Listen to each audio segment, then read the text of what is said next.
Mais uma vez aqui, continuando a falar sobre feudalismo, ou melhor, feudalismos, como a gente pôde concluir no último vídeo, mas só para retomar alguns pontos. No último vídeo sobre feudalismo, a gente mais ou menos construiu a história do conceito. A gente viu como que esse sistema de classificação ele foi criado no século XVIII por juristas europeus, iluministas e adotado pelos liberais, ao sentido de construir uma história linear do poder político na Europa, em um sentido bem etapista, e que muito disso se tornou uma questão universal, ou seja, que todas as sociedades humanas iriam, supostamente, passar em algum momento da sua história pelo feudalismo. Isso na cabeça desse pessoal. Então, essas categorias também elas passam a impor uma hierarquia das sociedades humanas no mundo. Até hoje, na verdade. Ao momento que percebemos que as que se encaixam no modelo europeu são vistas como avançadas, e as que não se encaixam geralmente são rotuladas como atrasadas, ou até mesmo não modernas. Seria como se existissem sociedades medievais no mundo contemporâneo. Mas vamos direto ao ponto. Quando a gente fala em feudalismo, costumamos imaginar automaticamente castelos, vassalos ajoelhando e jurando lealdade, aquela imagem bem clássica, meio de filme. Só que tem um problema. Essa cena, ela representa só uma fração minúscula da sociedade medieval. E essa vassalidade, ela envolve só a elite. Basicamente, nobres lidando com outros nobres. Então surge uma pergunta quase inevitável. Se isso é a ponta do iceberg, como que realmente se organizava a vida da maioria da população? É o que a gente vai mais ou menos tentar pincelar hoje. E para isso eu vou trazer duas perspectivas e que pensam em tipologias de feudalismo, ou seja, feudalismos mais localizados, e também que pensam feudalismo de fato, mas a partir dos seus próprios termos, dominiam, e como que eles utilizam o conceito. São elas: a do Perry Anderson, historiador inglês, em seu Passagens da Antiguidade ao Feudalismo, que pensa feudalismo como um modo de produção, mas que tem variações específicas, e a concepção do Jérôme Bachet, historiador francês, em sua obra A Civilização Feudal, que tem também uma compreensão de feudalismo. Então, aqui estamos falando no máximo de feudalismos, no plural mesmo. Vou só lembrar aqui também que feudalismo é sobretudo um conceito, então é preciso tomar cuidado com essas generalizações, porque elas podem acarretar algumas implicações na sua própria interpretação do período histórico. Mas vamos aproveitar então esse gancho e pensar agora nas singularidades. O Perry Anderson aponta no seu livro Passagens da Antiguidade ao Feudalismo que, como já vimos aqui, o feudalismo em um estado puro ele nunca existiu. Nunca foi homogêneo. Na sua visão, o feudalismo está sempre misturado a outros modos de produção, sejam eles misturados com restos da escravidão antiga, campesinato livre, instituições comunais, entre outras. Ele fala de uma tipologia de feudalismo, ou seja, formas regionais bem distintas do mesmo modo de produção. Então aqui feudalismo é compreendido como modo de produção. Para organizar isso, o Anderson vai delimitar algumas regiões. A gente vai apresentar aqui 4, que são as ocidentais. Vamos começar então pelo feudalismo clássico, nas próprias palavras do Anderson, que é o da França, onde começamos pelo norte da França, que é tratado ali como o centro do feudalismo europeu. Isso é, o lugar onde a síntese feudal se realizou de forma mais rápida, densa e melhor acabada. Aqui ocorre o que Anderson chama de síntese equilibrada entre os elementos romanos e germânicos. O resultado disso vai ser uma servidão precoce, com um sistema senhorial plenamente desenvolvido, uma justiça senhorial forte e uma cadeia hierárquica de vassalagem bem mais densa e extremamente fragmentada territorialmente, onde a queda do Império Carolíngio, somado às invasões, vai criando um ambiente de insegurança permanente, o que vai empurrando o campesinato para a dependência senhorial. O Estado feudal francês ele nasce fraco e disperso, mas paradoxalmente é nesse ambiente também que a monarquia dos capetos consegue, bem lentamente, construir uma centralização concêntrica, ou seja, o rei ele não destrói os grandes senhores, mas tenta subordinar eles pouquinho a pouquinho. Então, um feudalismo socialmente bem integrado, mas politicamente instável, que está sempre sujeito a guerras civis bem longas, embora nunca se desfaça por completo. Já na Inglaterra, a gente já tem algumas polêmicas aqui, porque muitos historiadores não consideram também que houve algum tipo de feudalismo na Inglaterra. porém aqui o Anderson considera que vem externamente à Inglaterra. Eu vou explicar isso. Ele bota aqui um contraste mais forte entre a França e a Inglaterra, que antes da conquista normanda, em 1066, a Inglaterra anglo-saxônica estava caminhando lentamente para algo que era parecido com o feudalismo, mas sem influência romana direta. Porém, depois da conquista normanda, há um rompimento nesse processo e acaba se implantando um feudalismo que já estava bem maduro, já estava pronto. Então o resultado disso é algo mais único. É um feudalismo socialmente duro, com uma servidão progressiva, mas um estado feudal altamente unificado e mais flexível, com pouca subvassalagem, uma justiça menos privatizada do que tinha no continente. É o único grande exemplo de um feudalismo fortemente centralizado desde o início. Falando da Germânia agora, a gente tem um feudalismo tardio, onde aqui o problema é bem o inverso do francês e o inglês. Aqui a gente também tem alguma outra polêmica que outros historiadores também não consideram se houve ou não um feudalismo na Germânia. Essas concepções são realmente bem discutidas, então nada é muito concreto. Eu estou fazendo justamente essa leitura para vocês poderem tirar suas próprias conclusões, mas principalmente entender que o conceito é só um conceito. Mas, continuando, ali na Germânia, o impacto romano ele foi bem mínimo.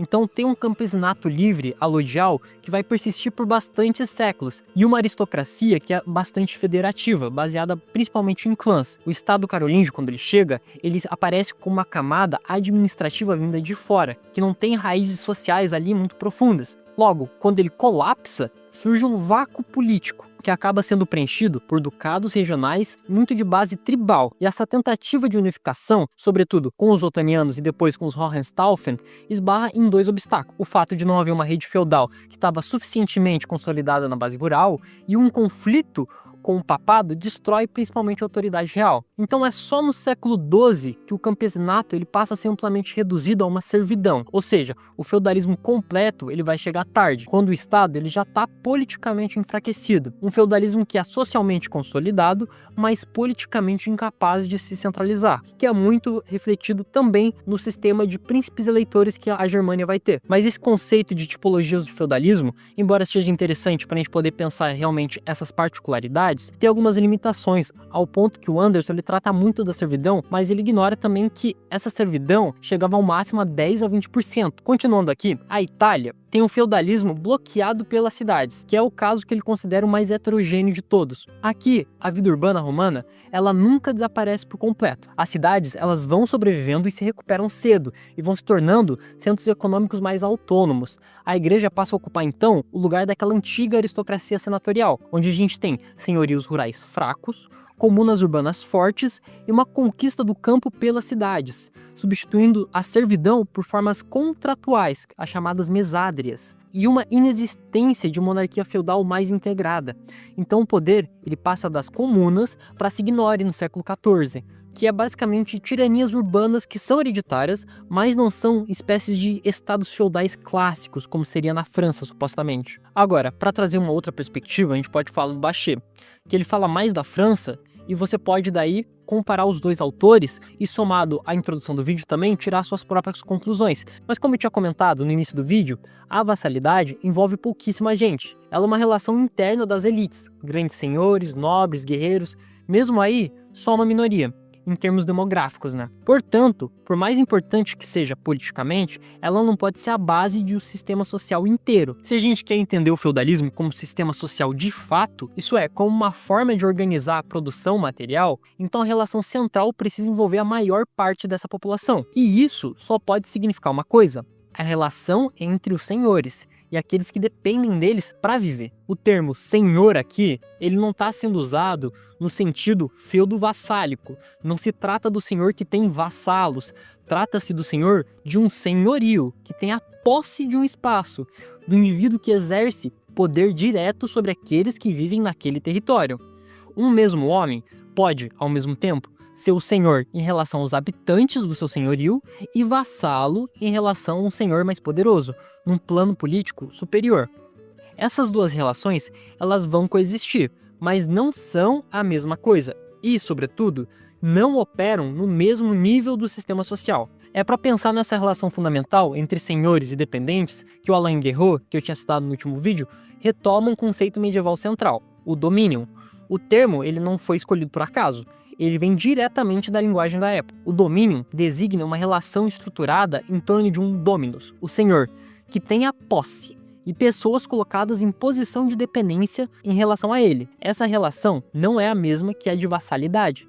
Mas quem são então esses dependentes? Os textos medievais usam termos muito claros. Eles são chamados de homines propri, isso é, homens próprios, homens do Senhor, ou então os villani, ou vilões. Originalmente, vilão significa só habitante da vila, um morador da aldeia. Aliás, esse é muito provavelmente o termo mais adequado, porque ele não define uma profissão. E aqui um outro ponto, não tem camponês como categoria medieval. Na Idade Média, as pessoas do campo não são definidas pelo trabalho que elas fazem, mas pelo lugar que elas vivem. O vilão pode ser agricultor, artesão, pastor ou exercer várias outras atividades ao mesmo tempo. O que importa é que ele vive na aldeia ou vila. Livre ou não livre, servo ou não servo, essa distinção existe, mas ela é secundária diante do núcleo real da relação. O que estrutura o domínio não é o direito abstrato, mas o espaço. A base da dominação senhorial é espacial. A relação de domínio engloba todos os habitantes de um senhorio, todos os que vivem naquele território estão submetidos ao poder daquele que tem a posse do espaço. Não se trata de um contrato individual nem de uma soma de obrigações pessoais. É uma dominação exercida sobre um território e por meio dele sobre as pessoas. A relação entre senhor e vilões é formulada nos mesmos termos que a relação entre Deus e os homens. Assim como Deus é o dominus e os homens são seus homines, o senhor feudal é o dominus e os vilões são seus homines. Mas é importante salientar que não é porque a concepção é essa que todo mundo seguia isso plenamente certinho como estava ali. Estava lá essa concepção, mas não significa que todos eles a obedeciam. A ordem social, ela reflete a ordem divina, e a ordem divina legitima a ordem social. Obedecer ao Senhor parece uma extensão da obediência a Deus. Questionar o Senhor soa como questionar a própria ordem do mundo. Mas para entender como essa dominação se estruturou, é preciso dar um passo para trás. Porque a aldeia, ao contrário do que imaginamos, não é algo natural. Nem sempre existiu. Até por volta ali do ano 900, o habitat rural do ocidente, as casas vão mudando de lugar, são abandonadas e também deixam poucos vestígios. A agricultura também é bem extensiva, em parte até itinerante, então as pessoas se deslocam, não tem uma fixação sólida no espaço. As populações ainda não estão plenamente territorializadas. É só entre o século X e XI que ocorre uma transformação bem lenta e até desigual, mas profundamente impactante. Desmatamentos, expansão das terras cultivadas, reorganização dos patrimônios da igreja, declínio de pequenos alódios livres, mas apesar disso tudo, o essencial ainda não está aí. O ponto central é o agrupamento das pessoas, a congregatio hominum. As casas acabam se tornando permanentes, construídas em pedra, e o habitat se fixa. É o que o Robert Foster chama de o nascimento da aldeia no Ocidente. A aldeia aqui não é apenas um conjunto de casas, mas um território organizado e, sobretudo, uma consciência comunitária. Entre 900 e 1100, vai se formar uma rede que vai estruturar o campo por vários séculos que vão se seguir. E esse processo ele é desigual. Na Itália Central, surge cedo o modelo do castrum, o encastelamento. Em outras regiões, aldeias vão se organizando em torno das igrejas. No norte da Europa, o agrupamento é mais tardio e envolve mais a iniciativa comunitária. Para dar conta dessa diversidade, o Foster propõe um conceito-chave, o encelulamento. As pessoas vão passando a viver em células sociais estáveis, aldeias, paróquias, senhorios, por volta de 1100. Toda a população está presa numa malha de domínios senhoriais. Então aqui um ponto central é que o feudalismo ele não é um sistema de servos generalizados. A servidão ela existe, mas não estrutura o sistema como um todo. Mas ainda assim, a servidão atinge apenas uma parte da população, entre 10 a 20%. E ela não é o centro do sistema. O verdadeiro núcleo, então, ele é outro. É a relação entre o senhor e os vilões. Lembrando que vilão aqui não é a mesma coisa que servo. É o habitante da vila. E essa relação é o domínio. Um outro ponto que é bastante comum é de se imaginar o feudo como se resumindo só um castelo. Mas na prática os castelos não eram os únicos e nem sempre os principais. O termo latino mais comum era beneficium, e era realmente um benefício. E ao longo desses quase 1000 anos da Idade Média, um feudo podia assumir formas bem distintas. Podia tanto ser um castelo, mas também uma ponte. Entre os séculos X e XI, a gente encontra na cristandade latina ocidental duas fontes muito citadas. Ambos apresentam uma visão de mundo humano dividido em 3 ordens. Aqueles que rezam, os que guerreiam e os que trabalham. Essa forma de descrever a sociedade corresponde sim a uma realidade. mas uma realidade específica, oriunda de um olhar dos membros do alto clero. Se outros grupos sociais fossem descrever essa mesma sociedade, a divisão poderia certamente ser outra.